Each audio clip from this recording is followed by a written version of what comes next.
Today we're going to talk about early U.S. history from colonization through Reconstruction.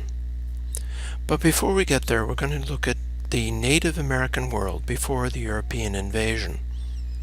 Now, needless to say, there are those who view this as a European exploration, but if from the perspective of the Native Americans, it is most definitely an exploration quickly followed by an invasion. Now, let's take a look at the Native American world. Native Americans tended to exploit the land to the best of their ability within the bounds of their belief system.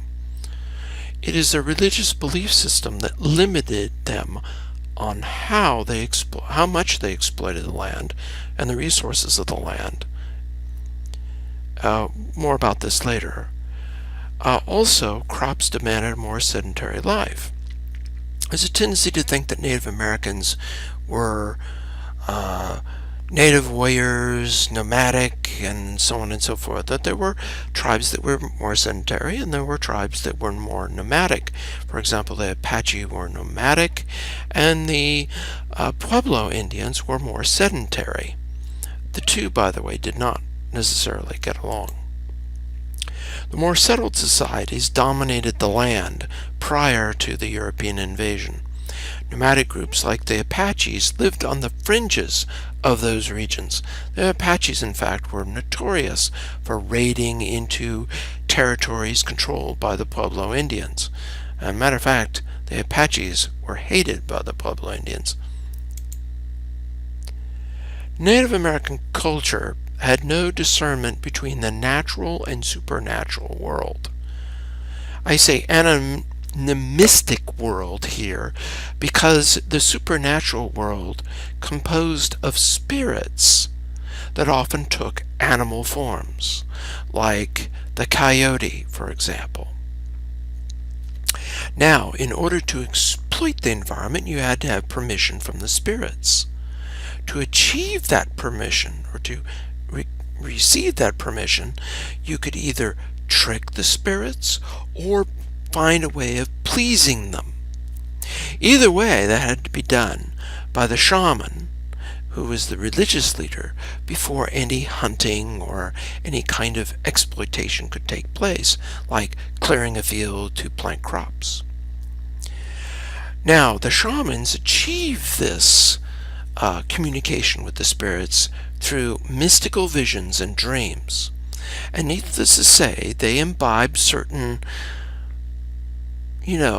items like, we would think of as marijuana today, or like substances that, quite frankly allowed the Native Americans to reach out and touch the spirits, so to speak, communicate with them. And then, of course, in turn, the shaman would communicate with the tribe what they had experienced while they were in a trance under, of course, the influence of various herbs, if you want to put it that way. So, again, the purpose was to enlist aid in war as well as food gathering, clearance of land, maybe mining of resources, farming, and so on and so forth. Now, Native American culture was, in fact, attuned to their natural world.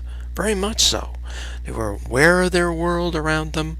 They certainly did not ignore the natural world around them, although some tribes did, much to their detriment. We'll talk about that later. So, from the Native American perspective, to understand what prevented them from adopting a more mechanistic approach to the world as the Europeans, it was quite frankly a totally different way of looking at the world, a more natural view of the world. Now, needless to say, the Europeans once upon a time did embrace the natural world, more so. If you look back in ancient times, the ancient Celts certainly were well aware of their natural world. The Romans to a lesser degree, Greeks to a lesser degree, but they were aware of the world around them. By the time you get to the 1500s, late 1400s. The Europeans are undergoing a renaissance and in turn a scientific revolution, and this will in fact remove these, shall we say, religious elements from the mainstream of thinking, and they would just be the preserve of religion. And that's true for the Europeans, but not for the Native Americans. Now, another thing we need to look at where the Native Americans are concerned is the farming methods. Now, there is kind of a mythology that Native Americans didn't really, because they didn't farm the same way as the Europeans, therefore they didn't have intensive agriculture. In fact, that's totally incorrect. Native Americans did have forms of intensive agriculture, although in North America that intensity was not as great as what you would see in Mesoamerica or South America. Now, for those who don't know, Mesoamerica is actually what we call Central America today.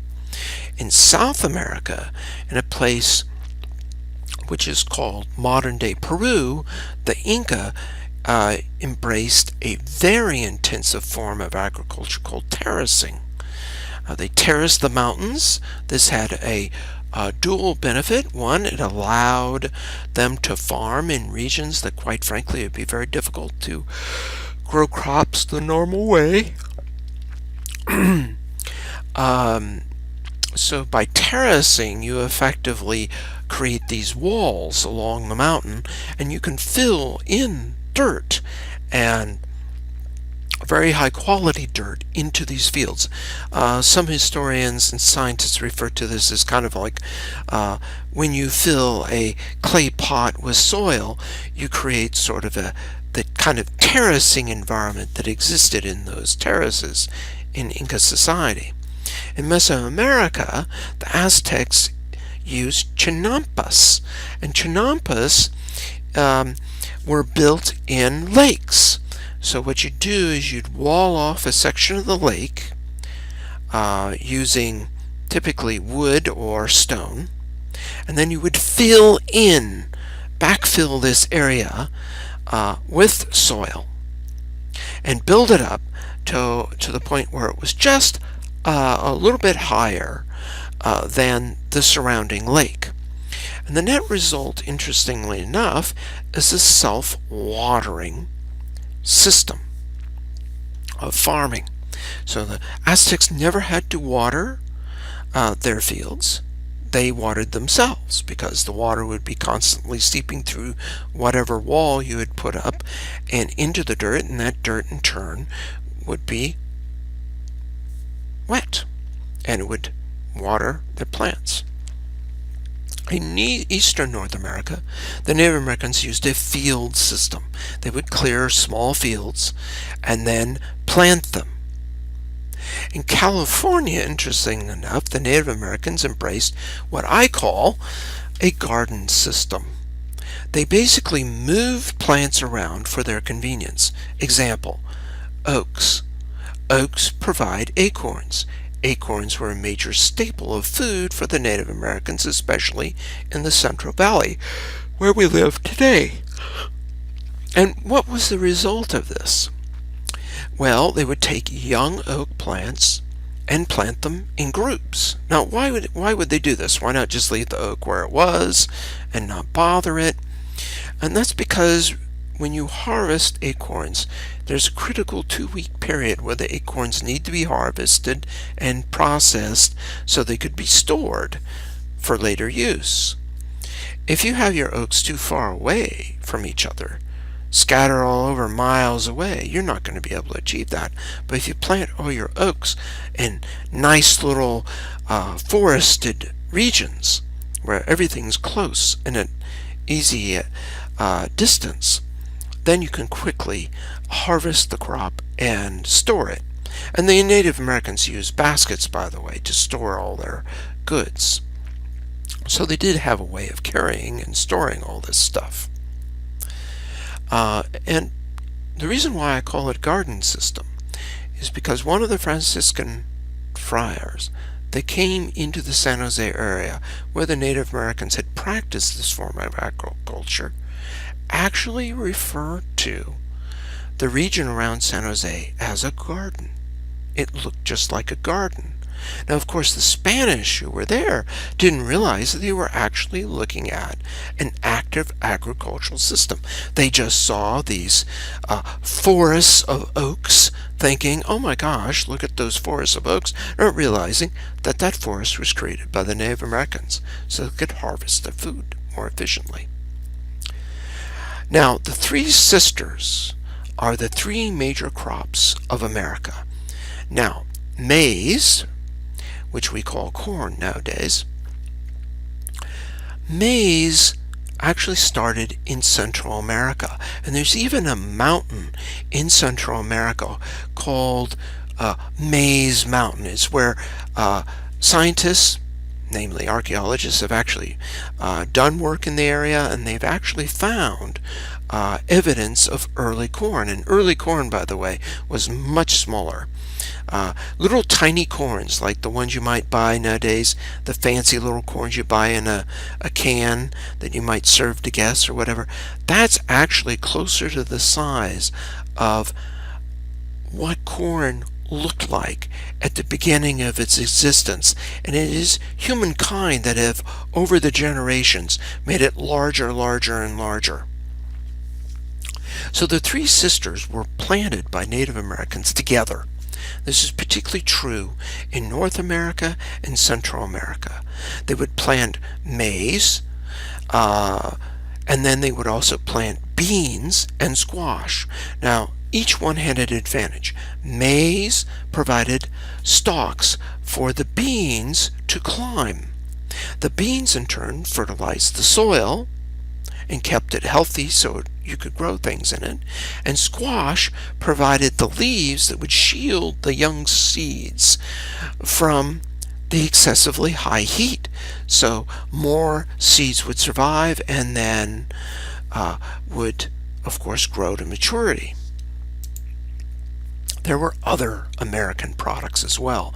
And these American products were incredibly fruitful, and people found them very useful. So you had, let's face it, we have maize, we have corn, and we have beans, and those have spread all over the world. Those maize, corns, maize, of course, was totally a New World crop, and squash as well. There were beans in Europe, different varieties of beans.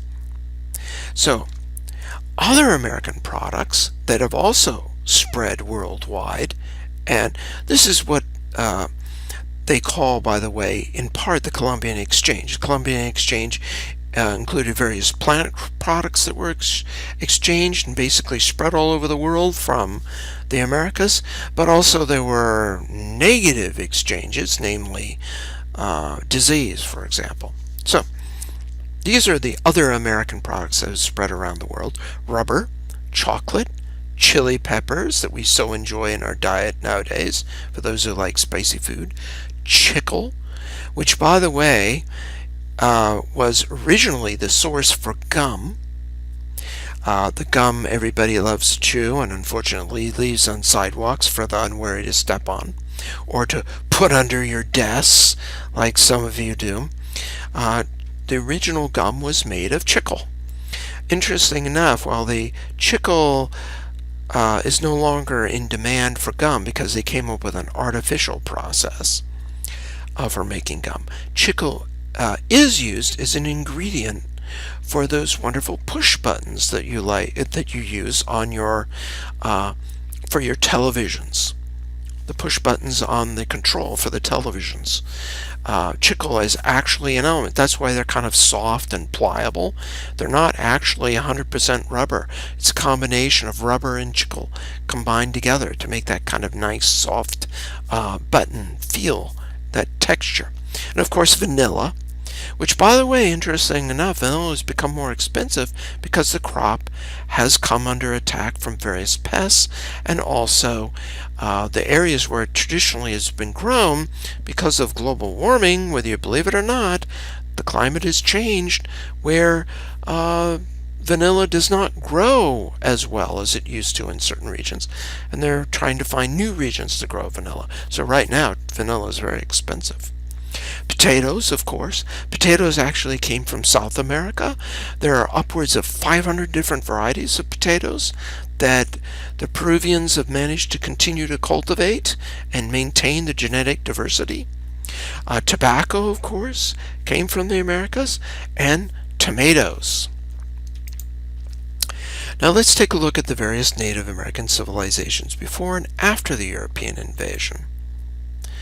Well, in Midwest North America, typically the Mississippi Valley region, which covers a huge expanse beyond even the Mississippi Valley itself, there's the Mound Builder civilization. You can see in this picture on the slide, we have a huge pyramid in the background. It was created, and this, of course, is an important place of worship, and it also includes like a solar calendar device that archaeologists have dubbed Woodhenge after the old English Stonehenge, but it's totally made out of wood. They found the posts in the soil in these specific positions which indicate that it could be a seasonal calendar. Mississippi Valley mound builders were warring city-states, they believe, in part because of what they see. For example, there's archaeological evidence of a 2-mile wooden palisade around one of their cities, towers every so many feet.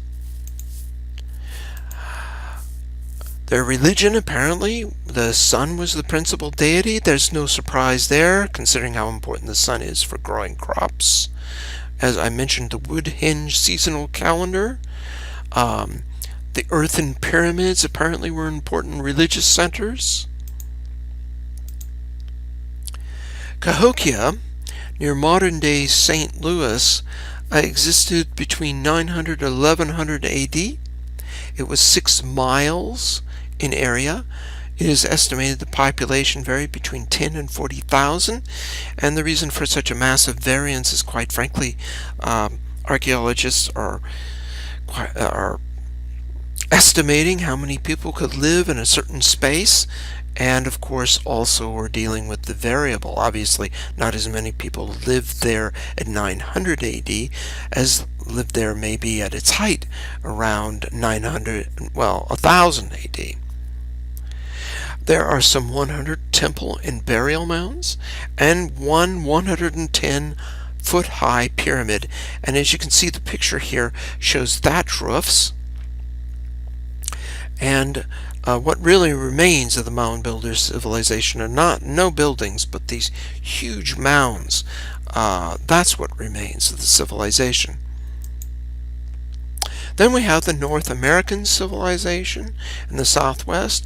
This included the Anasazi and the Hohokam, plus various other Pueblo peoples.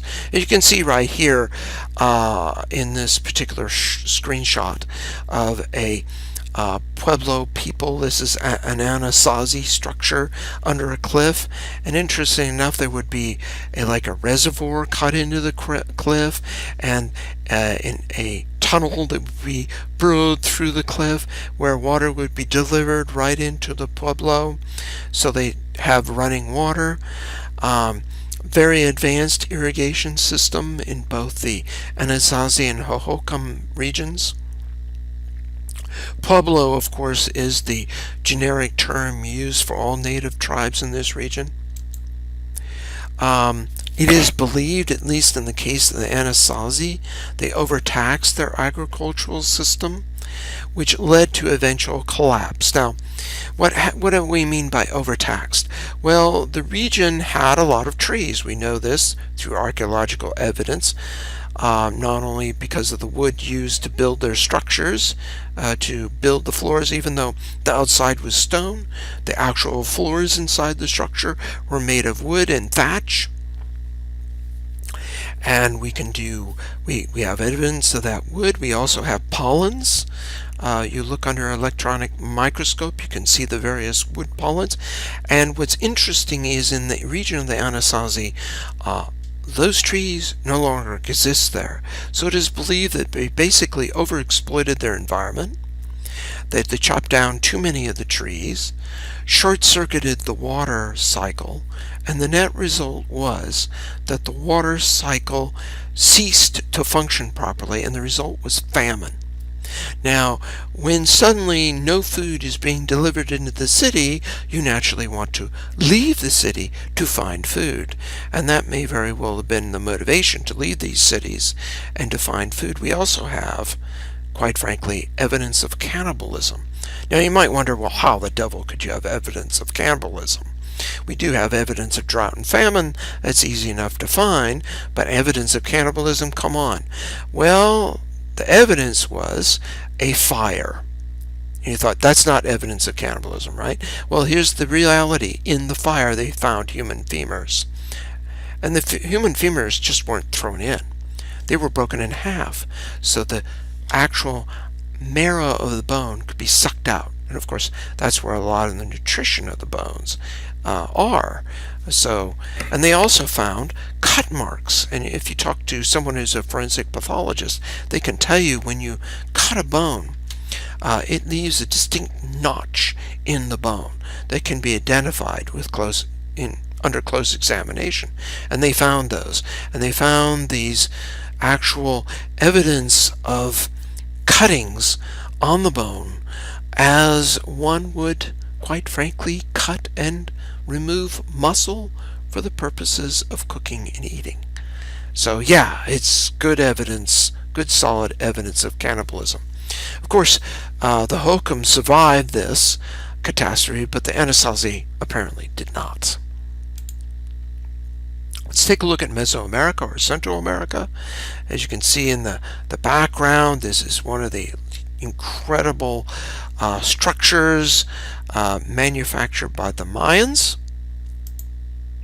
The Mayans were located in the modern-day Yucatan Peninsula. We have, of course, done a lot of archaeological work in the upper Yucatan, in the northern Mayan highlands, and in this region, but in the Petén region. This is heavily forested, very tropical forest, and both in existence in Belize and in Mexico. This area here is largely unexplored. Now, the Mayan civilization was composed of warring city-states. We know this because of the building of walls, elaborate stone structures that were also built. They had writing, and actually to the right here you can see the writing. This is writing here. These little dots and bars here, those are numbers. That's 1. Okay. 0 was a clamshell, interesting enough. This is actually 4 right here. The bars are, I believe, either a factor of 10 or 5. I can't recall at the moment. Forgive me for not remembering. I think it's a factor of 10. Oh, yeah. Here we go. 5. I spoke too soon, right? Alright. So you can see clam. This is a clamshell. 1, 2, 3, 4, 5, and so on. And by the way, base 20 mathematics, people. It's base 20.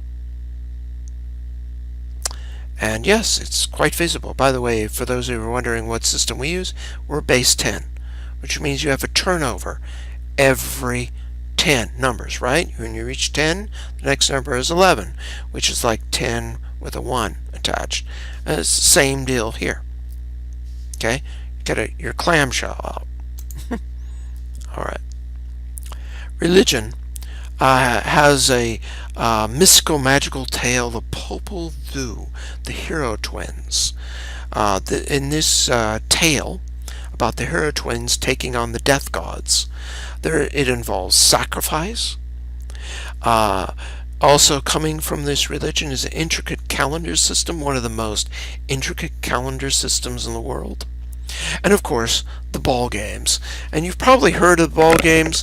The ball games, It's kind of mythological whether the ball games, definitely the ball games had a religious significance, because within the tale of the Popol Vuh is a ball game between the death gods and the hero twins. The hero twins managed to win eventually. But the question is whether it involves whether you win you're sacrificed or lose you're sacrificed. Either way, there was some sacrificial system in the Mayans. Once upon a time, when they first discovered the Mayan civilization, one British archaeologist was he passionately believed they were a peaceful civilization, not warlike, no sacrifices. And of course, in the 60s and 70s, archaeological evidence more and more began to point to the fact that, yeah, they did have wars, and yes, they did sacrifice people. And it wasn't until a very exotic painting was found involving sacrifice that they actually, quite frankly, he could no longer deny the fact that basically it was frozen in time, the interpretation of the Inca, until the 1970s, when finally his strong resistance towards, embracing the reality of the archaeological evidence was finally overcome. They had a very elaborate art, and you can see right here, this is one of the paintings that was found, and it looks fairly peaceful. And this is actually one of the more peaceful paintings, but other paintings began to be found in various structures of warfare and sacrifice and so on. They had elaborate art, but interestingly enough, jade, that was considered the most valuable item in the Mayan world. So they don't have a lot of gold. Jade, that's where it's at. And this is one reason why there's so much focus in our history classes on Egypt, because Egyptians were really into gold, and Europeans really value gold, and we've kind of inherited that European love of gold. And one reason why the Mayans have been in part ignored in many ways, there's just not the massive expeditions, the massive attention spent on the Mayan civilization, because quite frankly there's no gold to get excited about, just jade. But beautiful art. They had a class system. Nobility and warriors were at the top, priests, and then peasants at the bottom. And the peasants, of course, are the ones growing the food to support everybody else. It is debatable in archaeological circles as well as historical circles what did end the Mayan civilization. Technically, if you look at the Mayan civilization, it did not collapse before the Spanish arrival. It had changed in a variety of things, and it had become more dispersed and less centralized. One theory, of course, that's been bandied about for some time is that the civilization degraded from warfare and agricultural collapse. Now we know for a fact that around 900 AD there was a major change. 900 AD. This is like upwards of about a little over 500 years before Columbus showed up on the scene. It changed, and it changed in a variety of ways. For one thing, there had been warrior kings up to this time. But suddenly in around 900, those warrior kings were forced to yield to a council, an advisory council, that could basically veto his decisions. He had to consult with them, and it was almost like he was being forced to consult with them. So in some ways the Mayan civilization was becoming more democratic, because the people who made up that council were notable individuals within that city-state. And so the question is, did it collapse because of warfare? And we certainly see some of these city-states that seem to be overcome by warfare, while others continue on for many centuries. Or was it by choice? It seemed to be a combination of both. Others, of course, claim that there was a major famine, agricultural collapse, and so on. And these all may have played a role to some degree. but no one cause has yet been identified that causes civilization collapse. And as I said earlier, it really didn't collapse, it changed. And actually, it took the Spanish almost 100 years to conquer the Mayans. Well, literally, it only took about a year to conquer the Aztecs. And it's because they were still a very feisty, capable people. Civilization collapsed, they wouldn't be able to resist the Spanish for upwards of 100 years. So obviously it didn't quite collapse, as some dramatic documentaries like to say. Moving on to northern more part of Central America, which is what we think of Mexico today. And there's Tenochtitlan, the Aztec capital. You can see it's right in the middle of a lake, and there are various causeways leading to the shore. And by the way, what made up, you see all these buildings on this island. This island was man-made. And the central part of Tenochtitlan were made of really big buildings. This whole city was built up on chinampas that ended up having buildings built on them. And then the outer chinampas were providing still agricultural product to feed the city. Now, the Aztec Empire controlled most of modern-day Mexico, although there were regions to the north that the Aztecs didn't control at all. And as a matter of fact, their arch enemies were in the north, and they ended up joining with Cortez when Cortez eventually invaded. But they controlled most of modern-day Mexico, particularly south of modern-day Mexico City. The capital was at Tenochtitlan, of course. Population 200,000. By the way, 200,000 as a city population, that was more than most cities in Europe. Okay? Certainly good competition between cities like Paris and London. And those cities were just reviving since medieval times with the collapse of the Roman Empire. The city was divided into districts, and interesting enough, it even had a zoo and various cultural sites of interest. The Aztec Empire was highly organized. Nobility, priests, and warriors were at the top. Warriors, interesting enough, there was a little more social mobility than in the Mayan civilization. If you were a peasant and you fought well in a war, you could be promoted to the warrior class, and that was a good thing. But the merchants were actually looked down upon by the Aztecs. Warriors, the ability to fight and everything was much more appreciated. Although, interestingly enough, in many cases the merchants, just like many societies, were rather well off, but they were prevented from enjoying their riches due to certain laws that prevented them from dressing a certain way. Only the nobility were allowed to dress a certain way, and the warriors and the priests. And the merchants, they had to dress in a very plain clothing, even though they could afford better clothing. And of course the peasants too couldn't dress a certain way either. Limited social mobility. All men were trained as warriors, and all men served as warriors until they reached a ripe old age in their 50s, and then they retire. They ruled through terror and tribute. Now it's interesting, it was like a tribute trade system. So the Aztecs would provide them some stuff, but then they were required to provide them more.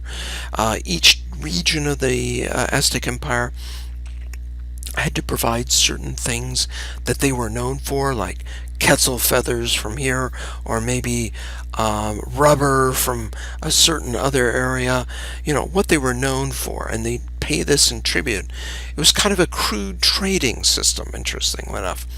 Now, when allies misbehaved, that's when the Aztec army came out and punished them, burning their cities or their villages or whatever. So they ruled through terror. They didn't provide the appropriate tribute. They were in trouble as well. So they ruled through fear, and that, of course, was their Achilles heel. When Cortez showed up, he exploited that weakness and aligned himself with these tributary states that were quite happy to align with somebody they felt could throw off the yoke of the Aztec. Unfortunately for them, they didn't realize they were exchanging one ruler for another ruler. The Spanish, of course, would just assume the role of the Aztecs. The Aztecs had writing, human sacrifice. You can see this on the right. Now, all civilizations like for example, the more advanced civilizations like the Inca or the Mayans, Aztecs, they all had some form of human sacrifice. But you could say that the Incans were on the more conservative side on human sacrifice, not nearly the numbers that, let's say, the Mayans would have. The Mayans were kind of in the middle, and the Aztecs were on the extreme. The Aztecs passionately believed they had to kill as many people as possible and provide the gods as much blood as possible, because the gods needed blood to have the energy to change. They noticed the seasonal cycle. As you get closer and closer to what we would call December, the days get shorter and shorter and shorter.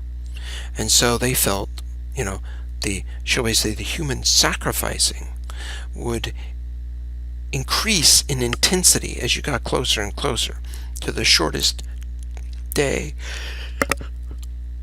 of the year. And because of that,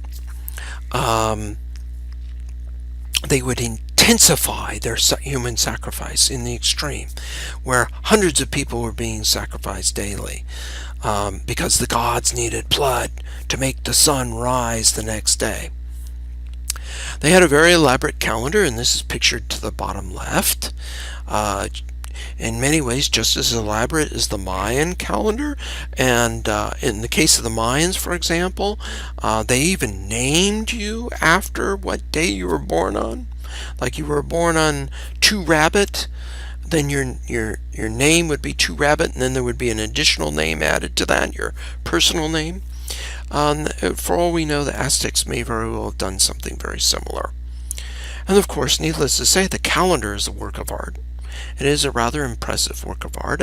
Again, the Aztecs seem to appreciate jade, as you can see in the mask on the upper left, but they also had some gold, more so than the Mayans.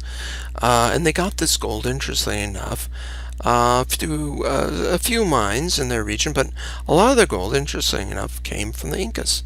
There was some trade going on between the Aztecs and the Incas, and it might be through intermediaries, but nevertheless, trade was going on. Let's take a look at South America. And this, of course, is where the Inca Empire arose. And the Incan Empire was one of a long line of civilizations that had grown, thrived, either collapsed or later conquered by the Incas. And it was pretty incredible, from modern-day Colombia all the way down to Santiago, Chile. And the reality is, again, unfortunately, archaeology in South America, just like in Central America, is not as well advanced as that in the Middle East, Egypt, and Mesopotamia region. It just isn't, because for whatever reason, these civilizations were largely ignored by the Europeans in many ways, and of course plundered by the Spanish when they invaded. Excuse me.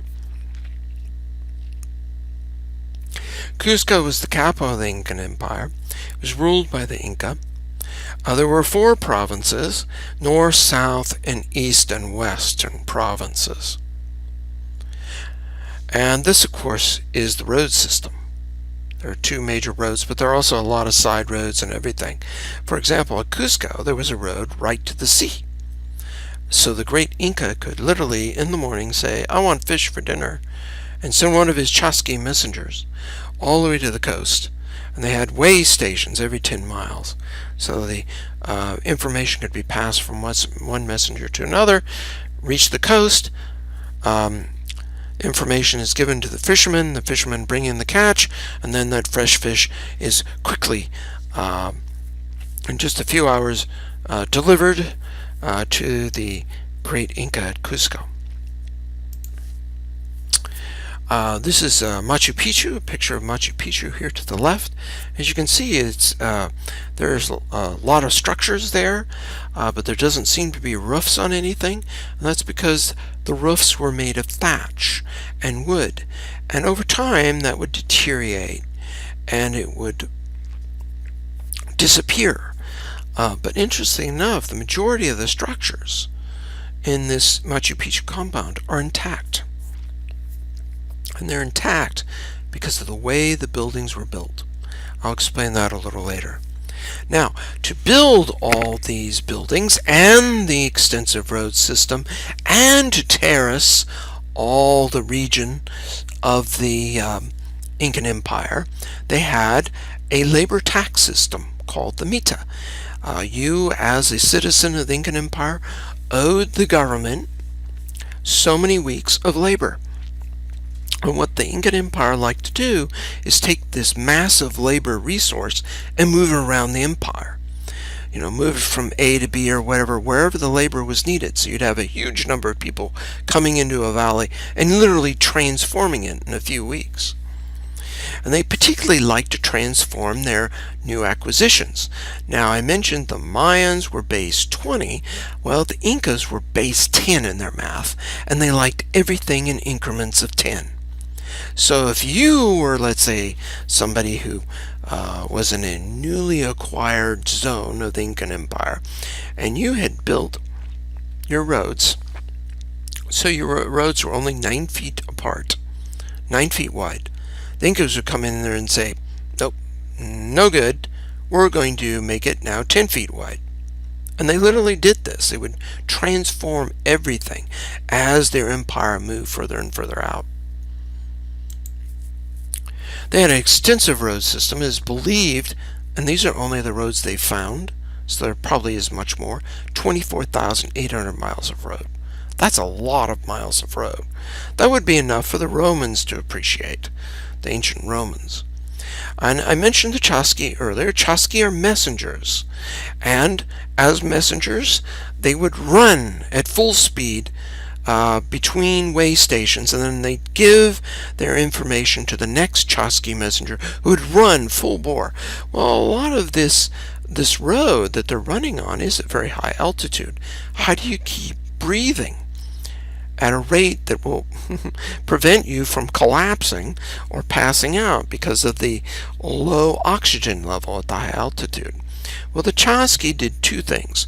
First of all, it's genetically proven that the native Incans, I've looked at this, their lungs are slightly larger than ours, us lowlanders. Second, they use coca leaves, and they chewed on the coca leaves to keep up their energy. Now, coca leaves are perfectly fine. They're not addictive or anything like that. Matter of fact, if you go to Peru today, from what I understand, they will give you coca leaves to chew on because it'll help us lowlanders to better tolerate the higher altitude. But here's the interesting thing you may not realize. Coca leaves, when refined to an extreme, become cocaine, which ironically used to be a special additive to Coca-Cola. That's why it was called Coca-Cola. But anyway, that's just a little side note. So, the Chasqui were very efficient at delivering messages. As a matter of fact, you could get typically a message from anywhere within the Incan Empire in a week to 2 weeks' time. So, and I know that sounds like a long time, but back in those days, that's very fast. They had a highly organized military. The Inca were organized by regiments. The regiments were run by officers, typically the nobility. They believed in reincarnation, and we have found signs of human and animal sacrifice. They found, for example, a mummified llama at a very high altitude, and we're talking about high enough altitude where there's snow. They have found young girls that have been sacrificed. They believe that the gods resided in the mountains. We've also found evidence of skull surgery, where trepanation has occurred.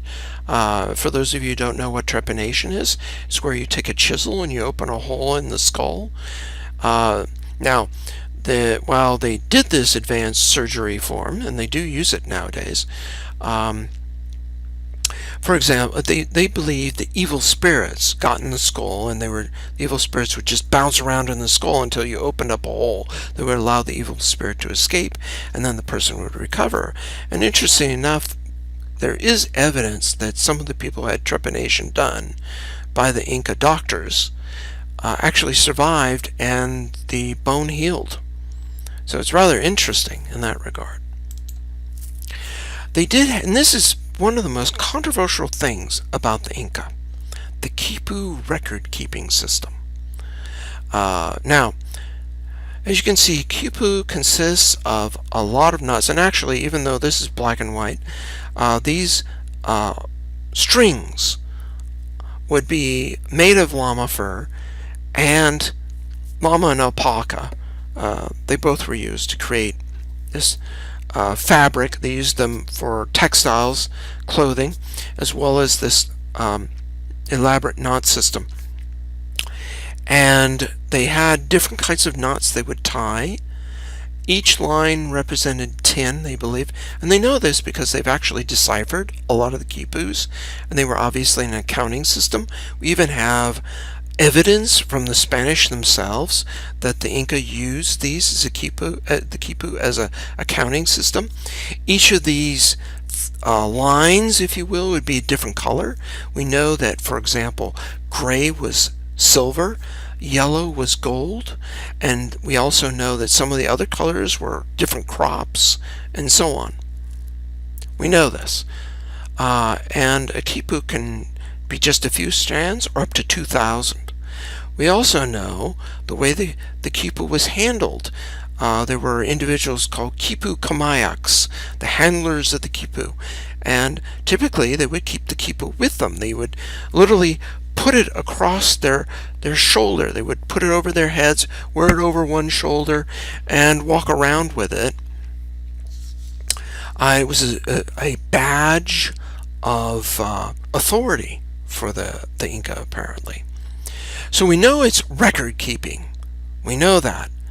And we also know there's a distinct possibility of writing. And this is the controversial part. They know it's record keeping. For the majority of the quipus that we have, we can determine that they are record keeping. But there's also some quipus that cannot be deciphered as accounting mechanisms. They just don't. They do strange things. They're not working like accounting mechanisms. They just don't make any sense. And it is believed that these might be a source of writing. We know for a fact that when the Spanish conquered the Inca, as a form of resistance, were passing messages using the quipu. So maybe it was a form of writing. The reason why we don't know for certain is because the Spanish, when they suspected the quipu was used to pass messages, killed all the quipu kamayaks.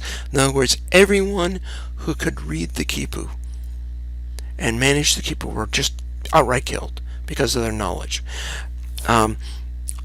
Only a certain elite group of people, obviously the Inca, the nobility, but also the quipu kamayaks, the administrators, and so on, this high-level group of people knew how to read a quipu, but the peasants didn't.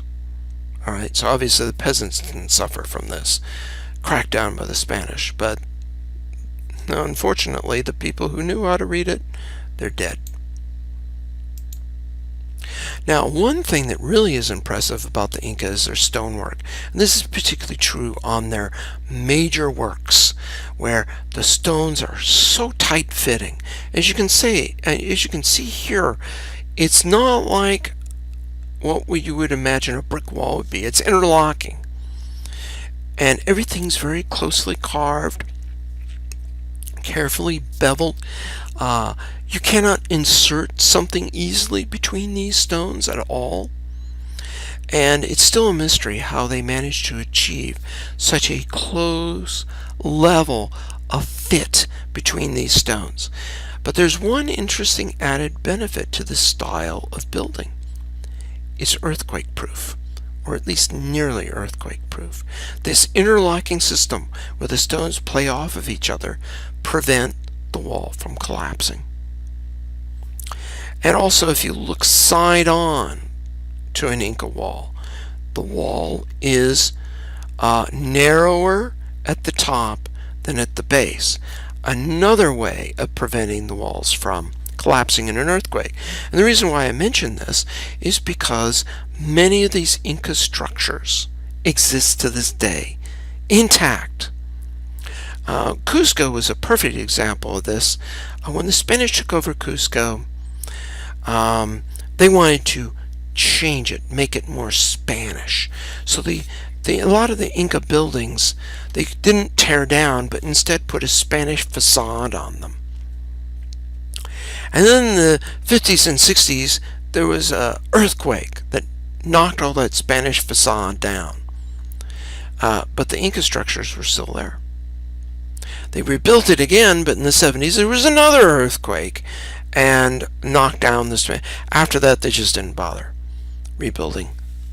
So in actuality, these are very durable structures.